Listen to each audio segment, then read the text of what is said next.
Hey guys, welcome to my channel. Today I am going to be going over my November TBR.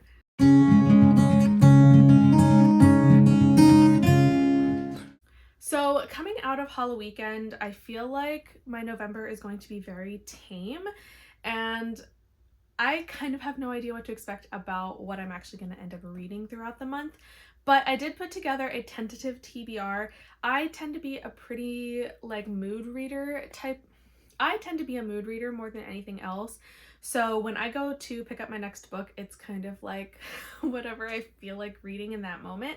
So creating a TBR is really challenging for me, also because I read such a variety of books that I quite literally could pick up anything and probably enjoy it. If it's fiction. Sorry, I still am not a nonfiction reader. But basically, fiction books are kind of all on the table for me. So that does make it really hard to actually narrow down what I want my TBR to look like for the month. But I did comb through my shelves and also kind of my anticipated reads. And I did pick a few that I'm hoping to get through in the month of November. First of all, I do want to start off with a couple of library books that I currently have in my possession, and they're going to be due back within the first couple of days of November, so I definitely am going to have to read those pretty early on. And those would be A Study in Drowning by Ava Reed. This book is a new fantasy release, and I don't know a whole lot about it, but I'm really excited to read it. I have heard some pretty good things about it. I think it got pretty popular pretty quick, and I have seen some really pretty special editions coming out of this, so if I end up really liking it, I might end up being able to invest in a really pretty copy.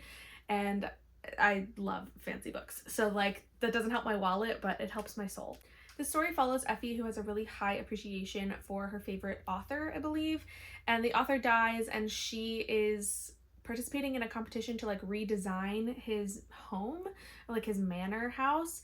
And when she goes to participate in this, there's somebody already living there, and they become rivals, and they start uncovering secrets about her so beloved author. So this one sounds super interesting, and I'm really excited to get to this, also because it is on the shorter side compared to the other library book that I have. I also do have the audiobook from Scribd, and I am getting rid of my Scribd in the middle of November because I haven't been using it a whole lot. However, this book is on Scribd, and I do want to be able to use that audiobook while I read this physically.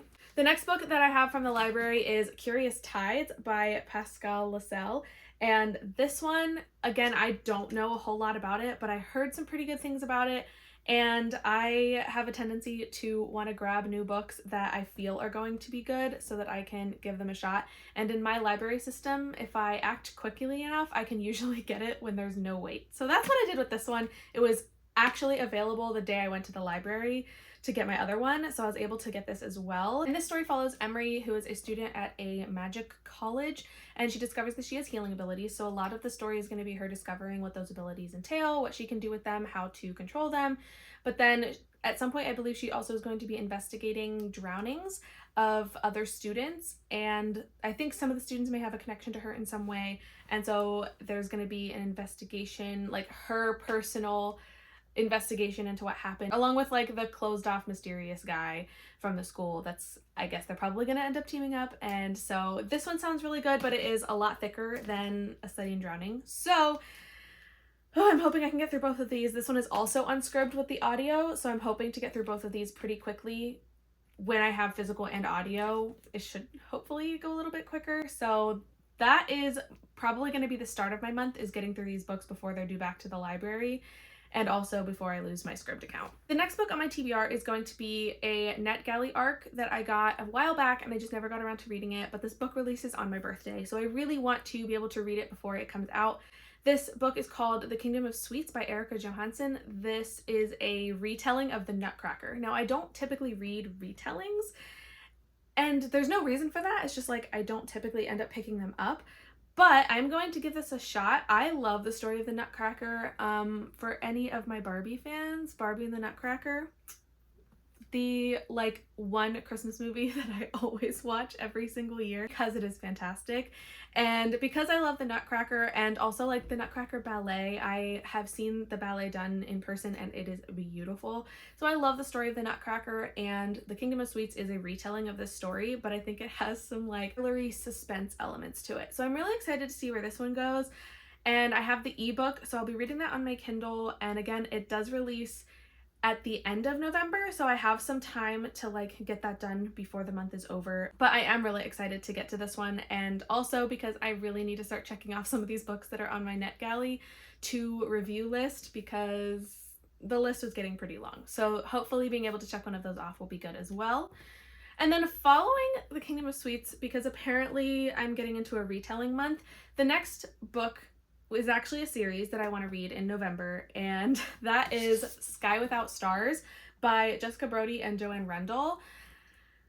This is a 3-book series, and I have had these books in my possession for at least 4 years. This one in particular. I borrowed these from my sister like 4 years ago because she told me I would like it. And I never read them. So I have had this one the longest. Obviously, it's the first. And then there are 2 sequels. So there is Between Burning Worlds and the third one, which is Suns Will Rise. Now, I'm obsessed with the cover of this one. This is beautiful. But anyway, these are part of the System Divine trilogy. I assume it's a trilogy. I actually don't know if there's supposed to be any more in the series because I haven't read the series yet. But for now, there's 3 of them. And this is a retelling of Les Miserables by Victor Hugo. I love Les Mis. I am a theater girly. And so the like Broadway production of Les Mis is just so incredible to me. But also I had a very weird obsession with the 2012 movie musical edition of Les Mis with like Hugh Jackman as Jean Valjean. That movie is the reason that I fell deeply in love with Aaron Tveit, and that has not changed. And it has been 11 years since that movie came out. Between Aaron Tveit and Eddie Redmayne and Hugh Jackman, like that movie was just everything to me. So I love Les Mis, and my sister knows that I love Les Mis. So when she read these books, it's kind of like a sci-fi fantasy type of story, I believe.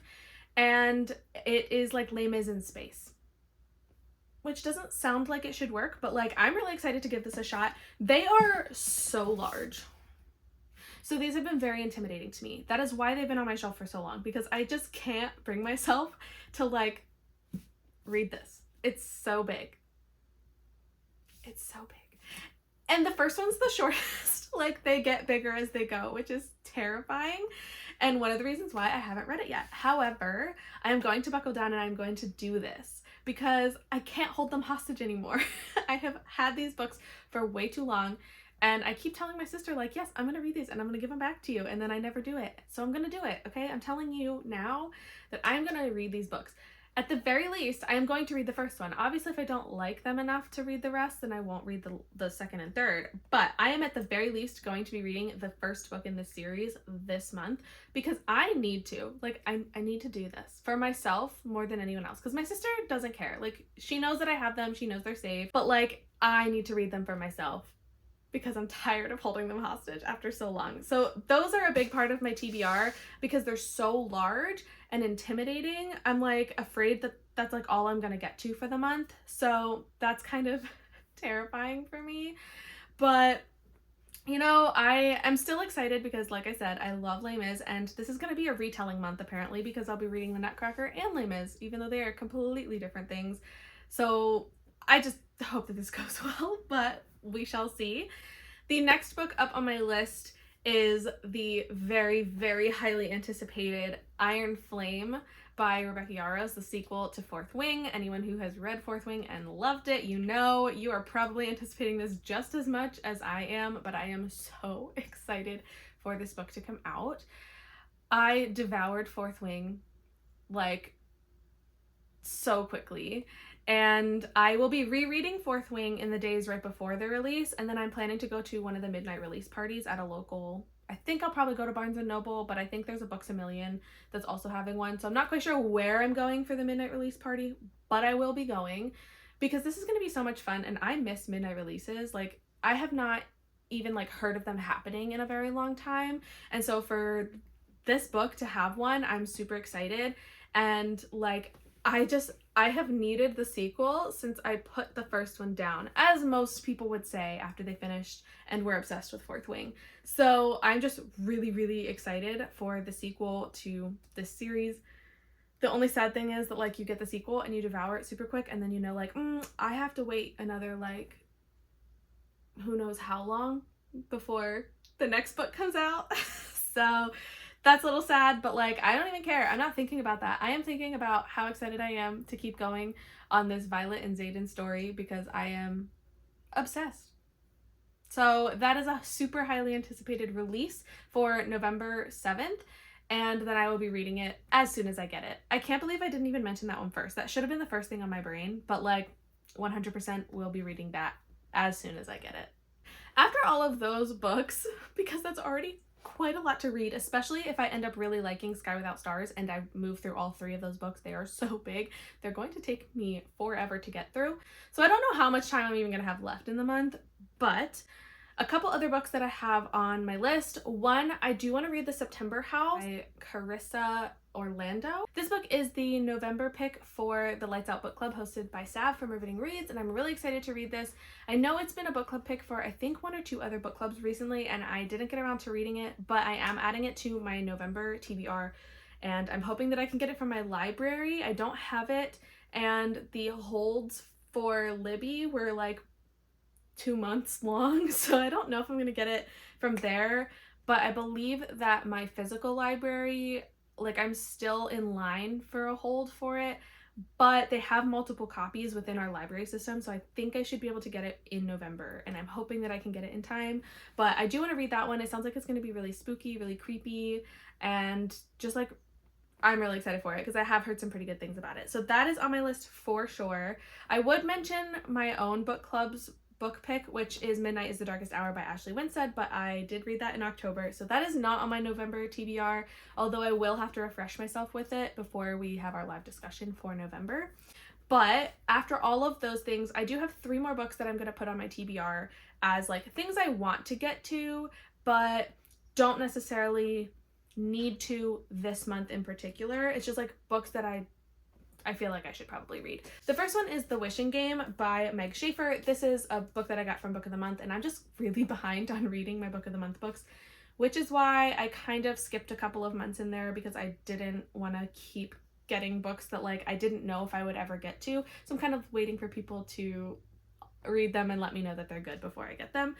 And so this one, I have heard some pretty good things. It's a pretty short read, which is part of why I'm adding it to my list for November. This book is about a woman who's like a super huge fan of this one author who finally writes a new book, and he has this competition thing on his private island that like whoever wins the competition wins the one and only copy of his brand new book. And I literally have no idea what the heck is going to happen. But it sounds like things are going to go really wrong on this like island competition thing. I think it's on an island, or maybe I made that up. There is an island on the cover, so like I feel like that was right. I don't think I made that up in my brain. But anyway, this book sounds really good, and it's on my Book of the Month. Like I need to read these because I'm really behind on them. So that is going to be added onto my TBR if I can get to it. The next one is in the same boat. It is The Last Word by Taylor Adams. This one I have wanted to read for so long, and I just haven't had the chance to. I loved reading No Exit by Taylor Adams, and I have heard really good things about this one. I feel like most, if not everyone that I know who read it, really liked it. So that makes me really excited. Again, this is one of my Book of the Month books. I just didn't get a chance to read it yet, and I'm really sad. So I'm adding it to my TBR because I'm thinking like if I have it on my TBR, maybe I'll be more likely to actually like want to pick it up. Because even though I'm a mood reader, if it's on my list, I'm gonna try harder to get to it, probably, hopefully, maybe.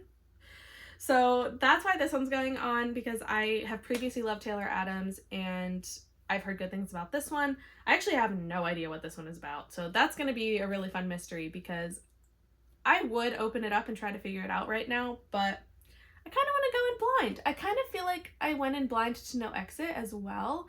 Maybe I knew like the very basic premise, but I don't think I knew very much about No Exit when I went into it. So I think I'm going to try it with this one as well. But Taylor Adams, I hope this doesn't let me down. And finally, the last book that I'm putting on my TBR is not a Book of the Month book, but this is The Passengers by John Mars. I have also heard really, really, really good things about this, particularly from Lexi. I think this was like in her top books for the year, possibly, although I don't know for sure because the year's not over, but I do think this is probably going to be one of her top books because she talked a lot about it when she first read it. And I believe this is about self-driving cars, and like people that get trapped inside and then the world is watching them be like tortured or something. I don't know what's gonna happen to them, but it's a number of people that get trapped inside self-driving cars. Self-driving cars terrify me. The world of technology and as it develops, like, it terrifies me. I'm probably never going to want to get into a car ever again after this. Nor am I ever going to want to pick up a piece of technology. So we'll see where this goes. But I'm really excited, again, because I've heard really good things about it. Also, when I pulled this off my shelf, I kind of forgot like where I got it from, and I opened up the front and I found the receipt for when I purchased this, and I discovered that I purchased this in Texas when I was visiting the Renaissance Fair back in April. We went to this huge like double story bookstore in I think it was Denton, and I was obsessed with this bookstore and I found this book for like a pretty good price, so I picked it up, and then I had to pack it in my bag to bring back home, which I didn't think about, that like these things take up space, but it's fine because I kept the receipt in there, and now every time I open this book I'm going to be reminded of my really fun trip to Texas. I think it was my first time that far west in the US, and it was definitely my first time in Texas, so that was a really fun experience. And I just love finding those like little things that you like tuck away, and then when you find it again it reminds you of like the memory of when you got that thing or where you were during something. And I just love that because I am a nostalgic person and I love thinking back to like fond memories. Okay, I just thought of one more book that I want to add to my TBR, and I don't know if I would actually consider it my TBR, but more of like an anticipated purchase for November. And that is the Study Chronicles, Tales of Ixia and Satia. This is a short story collection by Maria V. Snyder that fits into the Poison Study series world. And as you can tell behind me, I have an entire shelf of Maria V. Snyder. Actually, a shelf and then some that fit down below because they didn't fit on one shelf. I have a lot of her books. I actually have all of her books. And the upright stack is the Poison Study series that like... I'm obsessed with. Honestly, I don't talk enough about these books and how much I love them and how they really got me into reading fantasy when I was in high school. And Poison Study, I like had a chokehold on me to the point where like I went to school and talked about this book to people who didn't care about books. And that made me like really weird in high school. But like I loved these books so much. So if you love fantasy romance, by all means, you need to read these books because I love them with my whole heart. Anyway, Maria V. Snyder is a relatively local author to me, and so I have met her multiple times. I go to her release parties and signings like every time she has them, and I absolutely love them. And with that series, so like there's 6 books in the series, plus there's a companion novel, which is basically book 1, but from the guy's perspective that's in the story. And then there's another 3-book trilogy that fits in that same world, and the characters eventually end up like joining the story of the main 6. And I know this is really complicated, so like you could just tune all of that out if you don't care. But all of those books, there ends up being 9 full-sized like novels in this world, plus the companion novel, and now her new release, which I don't actually know the official release date of the book. It's a short story collection of a number of short stories that she's written over the years that are all available on her website. So most of them I have read already, and I try to read them like where they take place in the story. But she has self-published now her own short story collection, and it's gonna just like have all of those short stories together published in a physical book form for the first time, which is really exciting because some of them are just really fun. Like they're short, they're fun, they help add to the world, and it's like the ability to give additional attention to some of the characters that you don't necessarily get as much attention in the original books. But I think there's also at least 1 or 2 short stories that is going to be in this collection that has not been released yet. So I'm really excited for that because it means that I even get new material for a series that she has been done writing for a number of years, other than these like short stories every once in a while. I don't know if I'm actually going to read the short story collection because I would probably want to wait to read them until I reread the series again, which like I don't reread books very often. But like I've reread that series from start to finish more times than I can count at this point in the last like 10 years. Like I love them. At one point I was reading like 1 per day, which is like pretty impressive for me. I don't usually read books in 1 day, but I love those books and I love Maria V. Snyder as an author. I think she's incredible. Her world building is out of this world. Like I truly love the way that she can build a whole fantasy world and make it beautiful, and the characters are so good and so strong, and she always writes badass women leads, and I love them. So I'm really excited for this release. I think that's all the books that I have on my TBR for this month, although like the longer I think about it, the more I'm probably going to be like, oh, but I could read this, but I could read that. I think that's all I'm going to put on my TBR. I already have a lot, and if I read all 3 of those enormous Les Mis retelling books, I'm going to lose my mind if I have to read everything else too. Like, I don't know how it's going to happen. I might be too ambitious here, but I'm going to go for it, and it's going to be a good month, and I'm really excited. So that is what I've got for my TBR. Please, if you have read any of these books and want to encourage me to actually get to them this month, please let me know in the comments. I would love to hear like what you thought of them. If you really think that it's worth reading and worth getting to this month, please let me know. If you maybe think these sound interesting too and you want to read them with me, again, let me know. I would be happy to buddy read any of these books with people, because buddy reading does help me get through books. I didn't even talk about the fact that I will end up buddy reading like a million books with Michelle from Michelle's library. And I have no idea what those books are going to be yet, other than we will be buddy reading Iron Flame together. I don't know what other books we're going to read, and those are going to have to fit in here somewhere as well. But by all means, let me know if you plan to read any of these books as well. Please don't forget to like and subscribe as well so that you don't miss out on any of my future videos, because I'm really excited for the stuff that I have coming up, and because I have no idea if I'm going to manage to get through all of these books, but I will let you know as I go along the way. Anybody that I mentioned in this video, I will have in the description, so make sure that you are subscribing to them and also paying attention to book clubs that are coming up. We will have Pyramid Book Club announcements coming out as soon as possible. We just don't actually have our dates established yet for Midnight is the Darkest Hour for November, so keep an eye out for that. The Discord will be linked below, and you can keep up with all the details in there. Thank you so much for watching. I truly appreciate everybody who stays to the end, so thank you for watching, and I will see you next time.